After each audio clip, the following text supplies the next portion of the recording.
put away all the flowery words, when you put away all the rhetoric, when you put away all the rock and roll music, what he does is what's important for the people of this country, starting with the truth. Obama is notoriously a liar. He promised that he would get out of Iraq, I think within 16 months at some point. We had Samantha Power telling the Scotsman that he wouldn't be bound by those promises, and sure enough, he's now not going to be bound by those promises. Obama pledged in hundreds of speeches and interviews that within 6 months of being elected, he was going to bring our troops home from Iraq. But after he was inaugurated, the story changed. Now he said that they would look at bringing some of the troops home in 16 months. 2 weeks later, his story had changed again. Now the administration would look at bringing the troops home in 23 months. Well, Obama's already fudging. He's fudged since day one in this election, where he first said we're getting out. Well, now it's a timetable, and now it's da-da-da, because they're getting to him. They're understanding that, and he ain't going to be able to get him out because people more powerful than him got us in. When he first ran, remember, he was going to take the troops out. I get in there, troops come home. Day one. There is no military solution in Iraq, and there never was. I will begin to remove our troops from Iraq immediately. And then that went to 16 months. And now he's going to add, they're saying, another 30,000 or more troops to Afghanistan. Next, he sent 30,000 more Marines to Afghanistan, doubling the total number of forces in the crosshairs. Barack then announced that he was going to move missile systems into Eastern Europe to encircle Russia.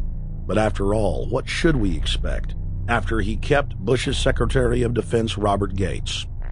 The outcome of this policy is if you're constantly meddling near the Russian borders with these fascist creeps, IMF, NATO agents like Yushchenko of Ukraine or Saakashvili or Georgia, or these Kaczynski twins in Poland, or various collections of people in Latvia, Lithuania, Estonia, you're tied to these gangsters, and if they decide to start a war, that rapidly escalates into thermonuclear World War III. This is worse than the neocons. Bush and Cheney never got as far as Brzezinski, Soros, and the other people running Obama.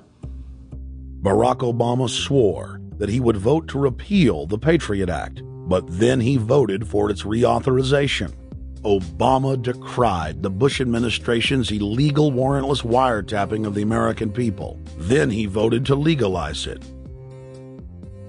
Obama pledged that he would filibuster any attempt to give retroactive immunity to the telephone companies, the telecom companies, except he then turned around and voted for that bill. Most people don't know, for example, that he voted to reinstate the Patriot Act and more government wiretapping. Candidate Obama told desperate factory workers in speech after speech that he was going to renegotiate NAFTA and GATT to make it more fair for American workers. It is absolutely true that NAFTA was a mistake. But then his campaign was caught sending out memos to top corporate leaders, telling them not to worry and that it was just campaign rhetoric. We had Obama saying, I'm against free trade. I don't like NAFTA and all those free trade sellouts. We had Austin Goolsbee going to the Canadian diplomats and saying, don't mind him. He's just popping off. That's just election era rhetoric. Doesn't mean anything. Presidential candidate Barack Obama was publicly criticizing the North American Free Trade Agreement in a bid for votes, but privately telling Canadian officials not to worry about it. He said that he was going to bring us peace in the Middle East.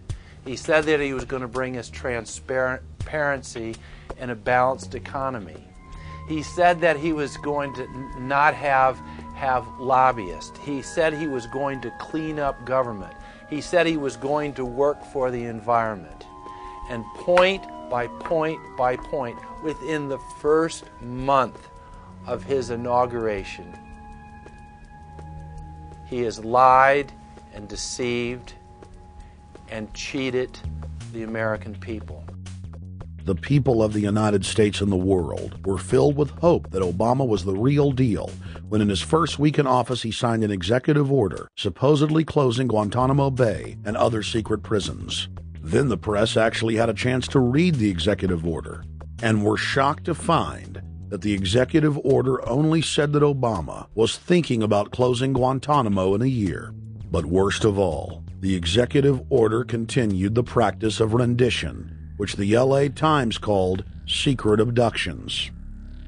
They don't know. They think that he's signed off immediately on closing Guantanamo, but he's allowing prisoners now to be taken to foreign countries and not knowing where they're sending them and to be tortured in foreign countries. They don't know that they kept that provision in there. Obama is now continuing the practice of secret arrest, secret prisons, and most importantly, indefinite detention without trial. When a British High Court said that it was preparing to release secret British and U.S. torture orders that prove that the Bush administration was ordering personnel to systematically abuse detainees, Barack Obama threatened to cut off all U.S. intelligence ties to England. To add insult to injury, he stated that the program was important to national security, not only endorsing Bush's crimes, but continuing them. Obama voted for a reinstatement of the Patriot Act. And by his early deeds already, again, as we saw with the issues of retention, he's willing to send people that have been charged with nothing to be tortured to so-called get the truth out of them. If the makers of this film attempted to cover all of Obama's lies, this documentary would never be released because there are new ones every day. So in the interest of time, we're going to cover one more big one. Barack and his handlers made the cornerstone of his campaign, keeping lobbyists and donors out of his administration. Within hours of being elected, Obama did a 180 and filled the White House and federal government with lobbyists and donors at all levels. Obama picked William Lynn, the top lobbyist for Raytheon, to fill the number 2 position at the Department of Defense. Timothy Geithner, former president of the private Federal Reserve Bank of New York, was picked by Obama to be Secretary of the Treasury.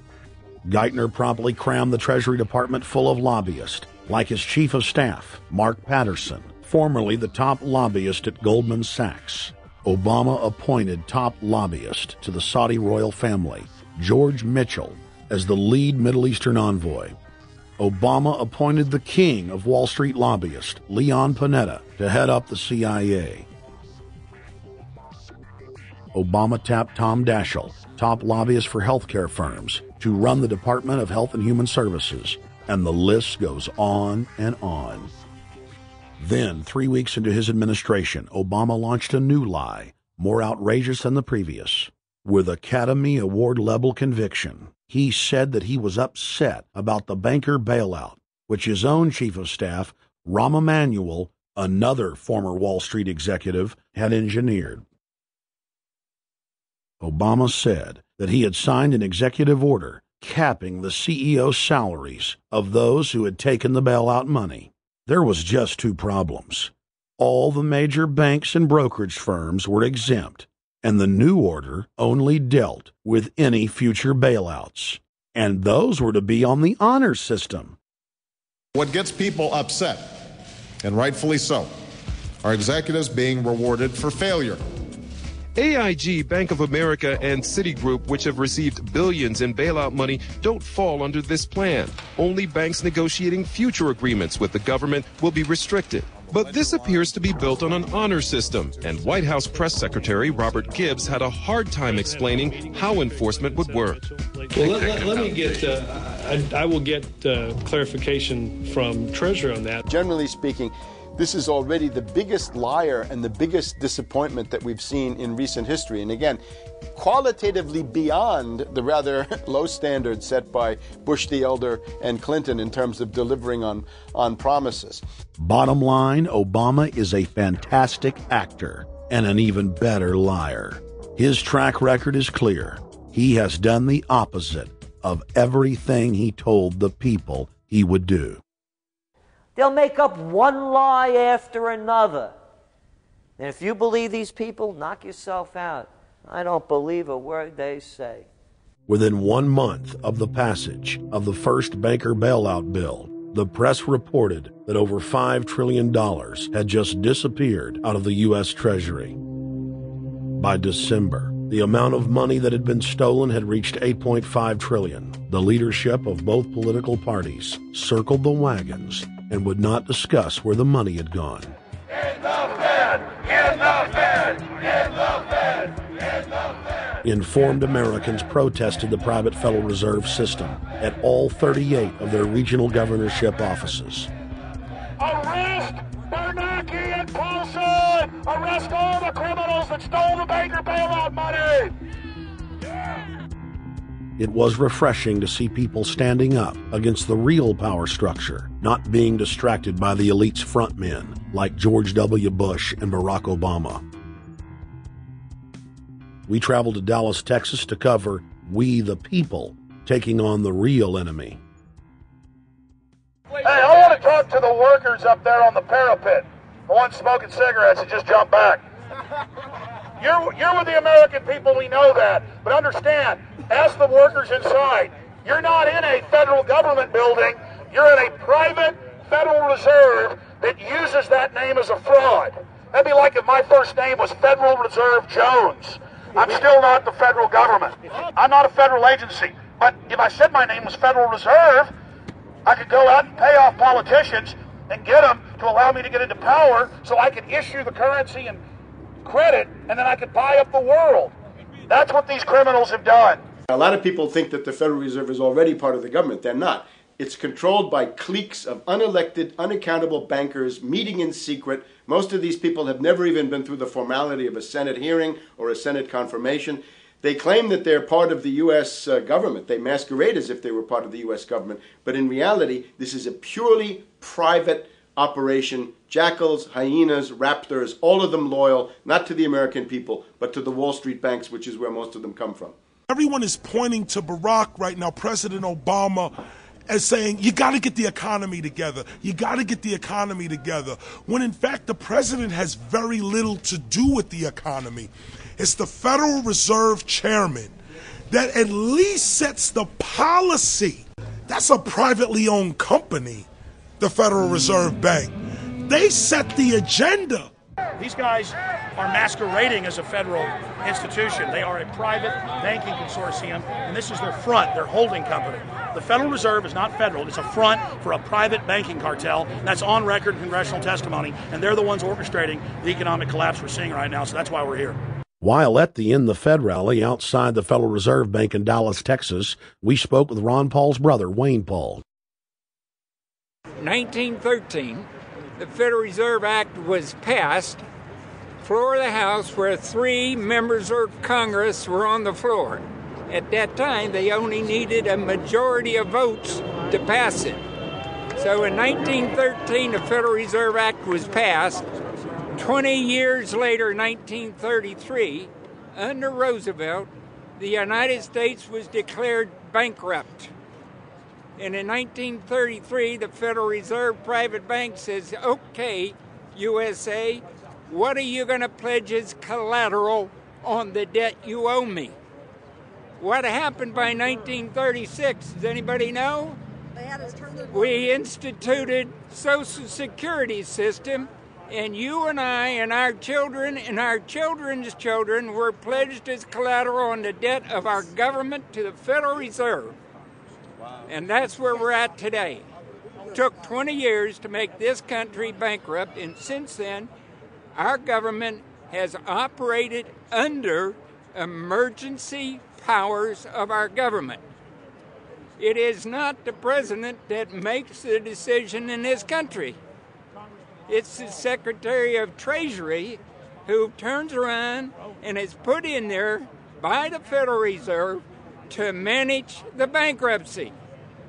We've been in bankruptcy ever since. So to print $700 billion and to give it away, how do they get away with it? The manager of the bankruptcy is told by the Federal Reserve this is the way to go. That's where we're at today. Yes, we should point out, Congressman Ron Paul now has a huge amount of sponsors for a bill in the House of Representatives to abolish the private Federal Reserve crime syndicate.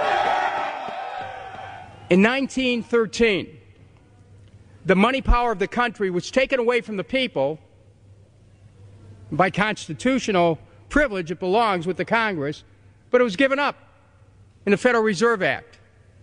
The Federal Reserve is no more federal than Federal Express.